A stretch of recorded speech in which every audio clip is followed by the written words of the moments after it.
Ada satu pertempuran besar yang tercatat dalam sejarah Islam, di mana pertempuran ini diikuti oleh pasukan dari kaum muslimin yang jumlahnya sangat banyak. Bahkan tercatat sebagai peperangan dengan jumlah pasukan Islam yang paling banyak di antara perang-perang yang lain. Namun, ironisnya, ternyata peperangan ini, meskipun dengan jumlah yang banyak, itu tidak membawa hasil yang sesuai harapan bagi kaum muslimin, khususnya bagi Rasulullah SAW. Kaum muslimin berhasil dibuat kocar-kacir oleh musuh, bahkan Rasulullah SAW itu ditinggalkan sendirian di tengah-tengah peperangan. Sebenarnya apa sih yang terjadi di peperangan ini sampai Rasulullah ditinggalkan, lalu sampai pasukan Islam yang banyak itu ternyata tidak memberikan manfaat? Kita akan bahas tuntas di video kali ini.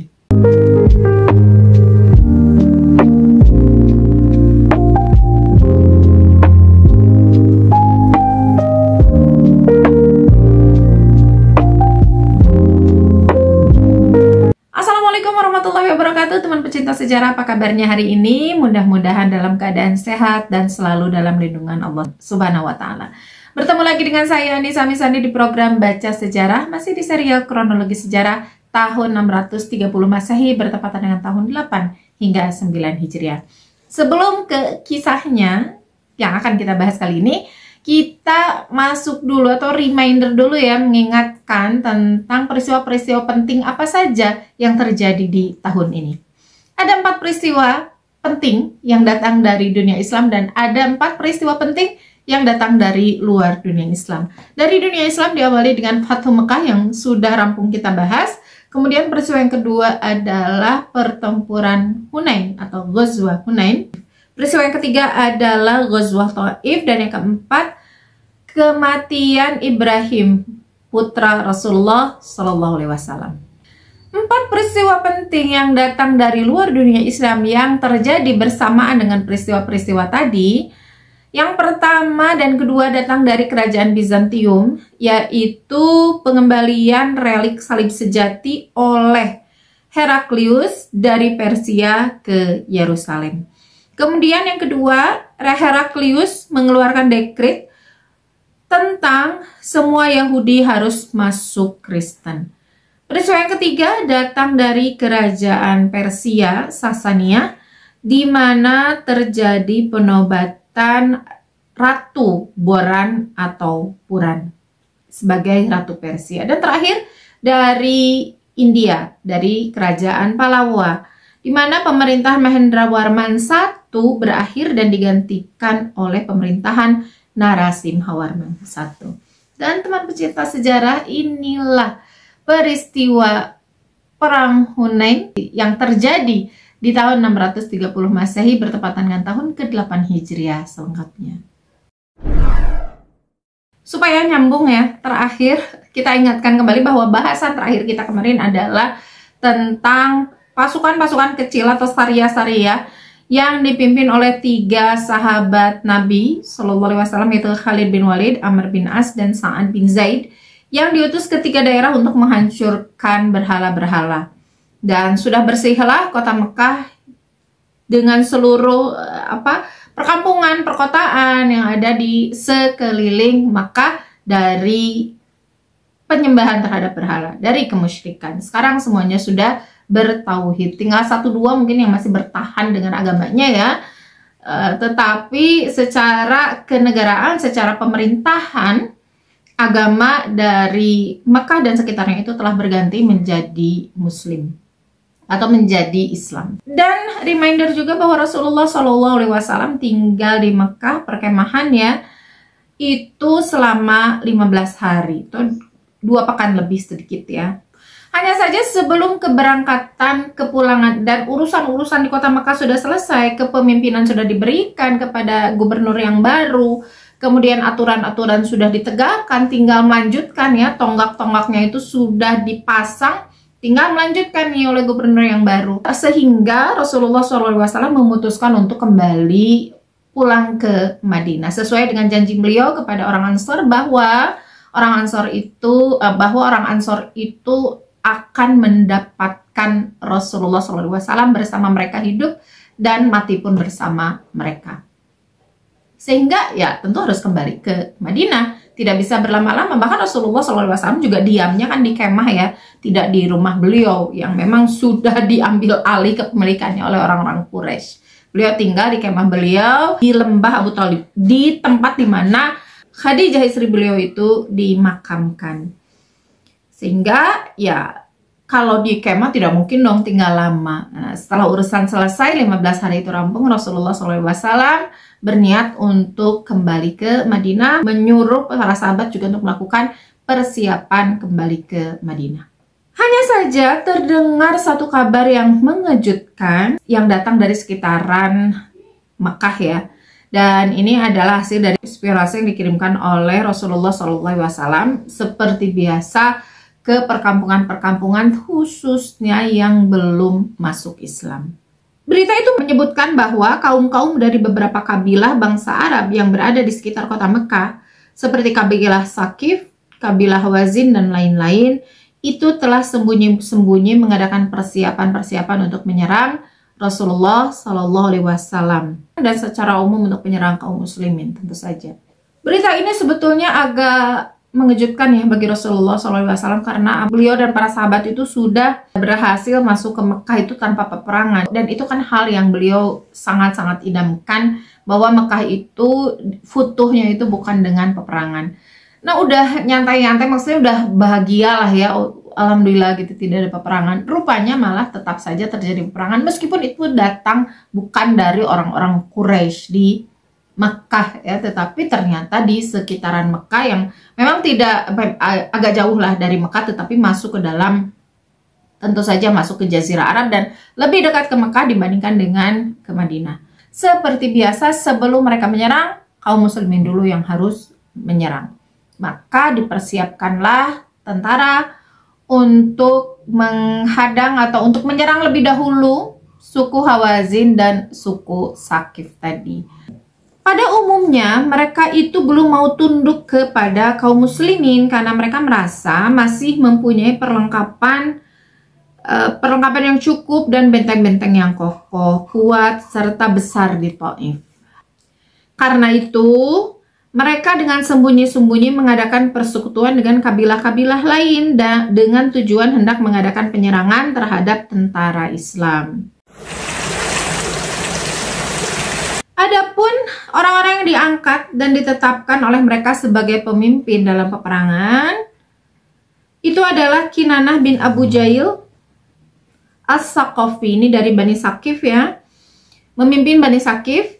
Karena Bani Sakif dia memimpin Bani Sakif. Kemudian ada juga pimpinan yang bernama Malik bin Auf An-Nasri, ini untuk Bani Hawazin.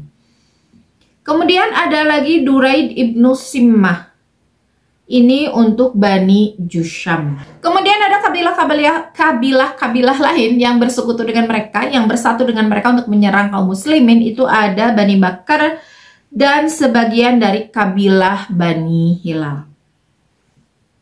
Bani Bakar masih ingat ya teman-teman, ini Bani Bakar seringkali disebut karena memang ini yang menyebabkan kekacauan, bahkan kerusakan dari perjanjian Hudaybiyah itu yang tadinya berlaku untuk 10 tahun, ternyata hanya 2 tahun. Ini salah satu yang merusaknya adalah Bani Bakar. Bagi yang ingin tahu apa nih penyebab Fatuh Mekah itu dan apa yang dilakukan oleh Bani Bakar sehingga merusak perjanjian Hudaybiyah, ini bisa kembali ke video tentang rusaknya perjanjian Hudaybiyah. Malik bin Auf ini yang memimpin pasukan Hawazin, ini adalah pimpinan yang termasuk ke dalam golongan muda. Anak muda lah ya, dia yang anak muda yang sudah diberikan mandat untuk memimpin suatu kaum. Dan tentu saja memimpin suatu kaum dia juga memimpin peperangan ini. Taktik dari Malik bin Auf ini agak berbeda daripada taktik-taktik yang digunakan oleh panglima-panglima perang pada umumnya, di mana Malik bin Auf ini berperang bukan hanya membawa pasukan, tetapi uniknya dia juga membawa keluarga dari pasukan tersebut, membawa semuanya, membawa perempuan, membawa anak-anak, membawa kakek-kakek, membawa nenek-nenek. Dan yang lebih unik lagi, mereka bahkan membawa binatang-binatang ternak mereka, peliharaan mereka. Sehingga jumlah yang ikut itu sangat-sangat besar. Jadi yang ditinggalkan rumahnya saja, penghuni rumah itu semuanya dibawa. Bahkan ada yang membawa bayi. Sehingga ya jumlahnya itu besar sampai mencapai 4.000 orang. Teman pencinta sejarah, perlu diketahui ya bahwa sebuah bani atau sebuah kabilah besar yang dinamakan Bani ini adalah suatu kabilah besar yang di dalamnya ada kabilah-kabilah kecil gitu. Jadi Bani Hawazin ini terdiri dari kabilah-kabilah atau anak-anaknya ya, anak-anak atau kabilah-kabilah yang lebih kecil gitu, yang ada di bawah kabilah Hawazin. Jadi apa ya? Paham nggak ya? Anak cabangnya lah. Misalnya satu suku Quraisy itu kan ada Bani Hashim gitu. Ada Bani Muthalib, dan di Bani Hashim itu ada bawahnya juga, ada Bani Muthalib gitu. Jadi kalau ada satu orang, seperti misalnya Abdul Muthalib itu kan tokoh besar, kemudian dia keluarga, anak-anaknya juga besar, dihormati, itu sudah bisa dia mendirikan satu nama kabilah dari namanya sendiri gitu ya. Makanya ada Bani Abdul Muthalib gitu. Kan itu di bawah Bani Hashim. Bani Hashim di bawah satu suku Quraisy. Demikian Bani Hawazin. Bani Hawazin ini di dalamnya ada bani-bani yang lain. Salah duanya adalah Bani Ka'ab dan Bani Kilab. Nah, kenapa Bani Ka'ab dan Bani Kilab ini diceritakan? Karena dua keluarga besar ini rupanya memilih untuk tidak ikut dengan keputusan dari Bani Hawazin, dari induk mereka gitu ya, keluarga induk mereka. Mereka memilih untuk tidak ikut berperang, memilih untuk diam saja di kampungnya, di kampung mereka masing-masing, tidak ikut kepada seruan Malik bin Auf. Jadi yang 4.000 itu tidak termasuk Bani Kilab dan Bani Ka'ab ya. Singkatnya, berangkatlah Malik bin Auf ini bersama 4.000 pasukan besarnya. Ini tidak terhitung ternak ya. Yang dihitung adalah pasukan, kemudian orang tua mereka, kemudian anak-anak mereka gitu. Orangnya berjumlah sampai 4.000. Dan tentu saja kedatangan mereka itu membuat riuh rendah karena ada anak-anak, kan ada binatang ternak gitu. Singkat kata, mereka sampai di satu lembah bertemu nih dengan suku Sakif, dengan Bani Sakif. Mereka bertemu di satu tempat yang bernama Lembah Autos. Dan kalau diam dan berkumpul ini kan suaranya riuh rendah ya, terdengar rame banget gitu. Sehingga suara yang rame ini terdengar oleh satu orang tua yang dia sudah buta sebetulnya, tetapi dia seorang yang bijak, ahli perang, ahli taktik, yaitu yang tadi disebutkan namanya Duraid ibnu Simmah. Duraid ibnu Simmah itu di tempat istirahat dia itu mendengar suara-suara yang agak lain gitu. Kayak ini kayak bukan pasukan perang, kok saya mendengar suara ternak, saya mendengar suara anak-anak. Kan kalau pasukan perang nggak mungkin dong ada suara anak-anak, ada suara perempuan ya, dan binatang ternak itu kan keledai gitu ya, dan lain-lain itu berbeda dengan suara kuda kan. Kalau pasukan perang paling binatang yang dibawa apa sih, paling kuda kan, unta gitu. Nah ini binatang ternak pun dibawa, kambing segala macam dibawa. Sehingga ini menimbulkan pertanyaan di benaknya. Dia bertanya ke pengawalnya, ini ada apa? Kenapa ribut sekali? Suara-suara yang saya dengar, kenapa ada suara anak-anak, ada binatang ternak, ada suara perempuan? Lalu dijawab oleh pengawalnya tersebut bahwa ini memang suara ternak, wahai Duraid. Suara ternak, suara anak-anak dan perempuan memang betul. Karena Malik bin Auf itu bukan hanya membawa pasukan, tetapi mereka juga membawa keluarga mereka. Mendengar jawaban ini, Duraid ibnu Simmah tentu saja terkejut ya. Ini mereka mau perang atau mau pindah rumah? ini tidak betul, Malik bin Auf ini nggak benar nih, kata Duraid ini, karena sudah berpengalaman dia ya. Sehingga ia menyuruh pengawalnya untuk memanggil Malik bin Auf. Dan setelah dipanggil lah Malik bin Auf, setelah menghadap ditanya, tuh kenapa Malik bin Auf kamu membawa pasukanmu itu disuruh untuk membawa istri dan anak mereka, bahkan binatang ternak. Malik bin Auf ini sebagai anak muda, dia dengan sombongnya dan dengan yakin mengatakan bahwa karena inilah wahai Duraid kunci kemenangan. Karena kalau aku menyuruh mereka meninggalkan istri, anak, dan ternak mereka, meninggalkan keluarga mereka di pemukiman, di kampung kita, mereka pasti tidak akan bertahan untuk berperang. Mereka pasti bakalan pulang, karena ingat di rumah masih ada tempat berlindung, masih ada orang yang harus mereka lindungi. Nah kalau dibawa kan mereka malah jadi bersungguh-sungguh nih. Kita perang bawa istri dan anak, bawa ternak, maka saya harus sungguh-sungguh perangnya karena takut keluarga kita jadi korban gitu ya, jadi tawanan. Sehingga perangnya sungguh-sungguh gitu. Itu argumentasi dari Malik bin Auf. Hanya saja argumentasi ini tentu saja tidak bisa diterima oleh orang yang seberpengalaman Duraid ibnu Simma.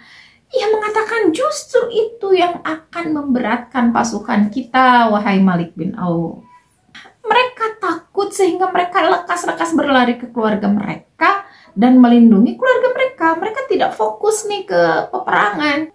Justru ini akan memberatkan, wahai anak muda, gitu kata Duraid ibnu Simma. Pada akhirnya terjadilah perbedaan pendapat itu antara dua orang tokoh itu, antara dua orang pemimpin itu. Pada akhirnya ya seperti biasa, khas anak muda, Malik bin Auf itu memenangkan dialog tersebut. Jadi tetap mereka membawa keluarga dalam pasukan mereka. Pendirian Malik bin Auf ini tidak bisa dipatahkan oleh Duraid bin Ibnu Simma, sehingga ya pada akhirnya Duraid ibnu Simma pun tidak bisa apa-apa ya. Padahal dia orang yang berpengalaman dan sudah membaca nih, ini kunci kekalahan justru karena membawa keluarga. Lalu setelah mereka berkumpul ya, mereka berangkat bersama-sama menuju ke satu tempat yang bernama Hunain. Dan Hunain ini letaknya ada di antara Mekah dengan Taif. Taif ini satu daerah di pegunungan yang masih ingat mungkin teman sejarah, satu tempat yang sebetulnya pernah jadi incaran Rasulullah SAW untuk dijadikan tujuan hijrah ya, setelah Habasyah, karena Habasyah itu kan jauh banget ya, kaum muslimin itu tidak akan bisa semuanya ke Habasyah. Jadi yang dekat-dekat itu antara Taif dengan Madinah. Yang datang ke Madinah itu, yang berdakwah ke Madinah adalah Mus'ab bin Umair. Yang dakwah kepada Taif adalah Rasulullah SAW ditemani oleh Zaid bin Harithah. Dan masih ingat mungkin peristiwa di Taif ketika Rasulullah SAW mendatangi para pemimpin mereka bersama dengan anak angkat beliau, yaitu Zaid bin Harithah, yang diterima bukan kebaikan tetapi malah dilempari oleh penduduknya ya. Berbeda justru dengan Madinah, Yatsrib yang pada waktu itu justru menerima dakwah dengan tangan terbuka. Dan ini kisah sedih yang terjadi di Taif. Dan inilah orang-orang yang Bani Sakif, inilah penduduk Taif yang berniat memerangi Rasulullah SAW, bersekutu dengan pasukan, dengan kabilah-kabilah lain ya, untuk memerangi kaum muslimin. Sebenarnya bukan untuk menyerang Mekah mereka itu, tetapi untuk memotong jalur dakwah supaya daerah mereka itu tidak terkena dakwah Islam. Jarak dari Mekah ke Taif itu lebih kurang 15 km. Sebelah timur laut kota Mekah. Di sini ada catatan kakinya ya, penjelasan tentang Hunain. Hunain adalah nama sebuah lembah yang terletak di antara kota Makkah dan Taif, di belakang padang Arafah. Jarak antara Hunain dengan Makkah kira-kira 15 km. Demikian menurut An-Nawawi dalam Syarah Muslim. Letak lembah Hunain ini di antara dua gunung. Di masa Nabi SAW, jarak antara Hunain dan Makkah itu memerlukan waktu perjalanan lebih dari sehari, sebab jalan dari Mekah amat sukar dilalui. banyak lembah dan banyak jalan yang berliku-liku yang harus ditempuh. Malik bin Auf sebagai pemimpin panglima perang ya dari suku Hawazin itu memerintahkan pasukannya itu untuk mencari tempat di ketinggian-ketinggian di puncak Gunung Hunain. Tujuannya apa? Tujuannya supaya ketika pasukan Islam datang, mereka bisa memanah dari atas gitu, gampang manahnya dari atas. Dan bukan hanya panah yang suruh mereka lakukan, yang disuruh oleh Malik bin Auf, tetapi juga melemparkan batu, melemparkan apapun gitu ya. Bukan hanya anak panah ke arah pasukan kaum muslimin. Dan itulah persiapan yang dilakukan oleh musuh-musuh Islam, yaitu Hawazin dan Saqif dengan pasukan gabungan yang bersekutu itu yang jumlahnya mencapai 20 sampai 30 ribu orang tentara. Jadi 20-30 ribu orang ini tentara saja ya, ini memakai pedang, tombak, dan peralatan perang lainnya. Mungkin ini di atas pertempuran Ahzab ya, dan terhitung sebagai pasukan yang sangat besar yang pernah dikerahkan oleh musuh Islam itu dari pihak lawan lah ya. Dengan demikian pasukan kaum muslimin di kala itu menghadapi musuh yang terbesar jika dibandingkan dengan jumlah musuh-musuh yang pernah dihadapi di masa lampau, bahkan melebihi jumlah musuh yang berhasil direkrut oleh Abu Sufyan dan orang Yahudi yang bernama Huyai bin Akhtab di pertempuran Ahzab. Teman pecinta sejarah, itu bagian pertama dari pertempuran Hunain ya. Belum terjawab apa yang terjadi di pertempuran Hunain ini, akan kita bahas di video selanjutnya. Dan kali ini karena kita memang baru persiapan saja, persiapan latar belakang terjadinya pertempuran Hunain, maka tentu saja belum masuk ke inti cerita ya, mungkin belum banyak hikmah yang bisa kita ambil. Nanti kita di pertengahan atau di akhir akan kita ambil hikmah-hikmah apa saja yang terjadi di peristiwa ini. Hanya yang perlu kita ingat teman pecinta sejarah, bahwa jangan pernah mengira ketika kita sudah menyelesaikan satu tugas, kita akan selesai dan berehat panjang. Karena di peristiwa ini kita mengambil satu hikmah lah ya, satu saja karena belum mulai peristiwanya. Satu hikmah yang dialami oleh Rasulullah SAW, di mana beliau itu sudah merasa tenang lah ya bahwa Jazirah Arab, bahwa Makkah itu sesuai dengan harapan beliau futuh tanpa peperangan. Namun rupanya ya tidak bisa beristirahat lama-lama kaum muslimin. Tugas berikutnya sudah menyambut tuh, dan itu hakikat memang di dunia. Hakikatnya di dunia memang kan tempatnya kita bergerak, tempatnya kita bekerja. Jadi ketika satu selesai tugas itu, yaitu sunatullah, ada tugas lain yang nyambut gitu. Jadi istirahat memang istirahat gitu, tapi istirahat itu tidak mengambil waktu kita yang banyak. Jadi tempatnya dunia ya memang tempatnya bekerja, sementara istirahat, kalau mau istirahat itu nanti bagi kaum muslimin dan pejuang dakwah khususnya itu nanti di alam kubur, nanti setelah kita menemui kematian, dan nanti di surga insya Allah. Nah teman-teman pecinta sejarah, jadi jangan merasa kita rehat ya sebentar, jangan merasa kita paling sibuk di dunia, karena hakikatnya hidup kaum muslimin memang dari kesibukan ke kesibukan lainnya. Tentu saja kesibukan yang bermanfaat dan menghasilkan pahala, bernilai ibadah tentu saja ya. Terima kasih sudah menyimak sampai detik ini. Mohon maaf atas kesalahan. Insya Allah bertemu lagi di video berikutnya. Masih di peristiwa yang kedua, tahun 630 Masehi bertepatan dengan tahun 8 hingga 9 Hijriah di Perang Hunain. Jangan lupa untuk subscribe, like, komen, dan share. Terima kasih sekali lagi. Wassalamualaikum warahmatullahi wabarakatuh.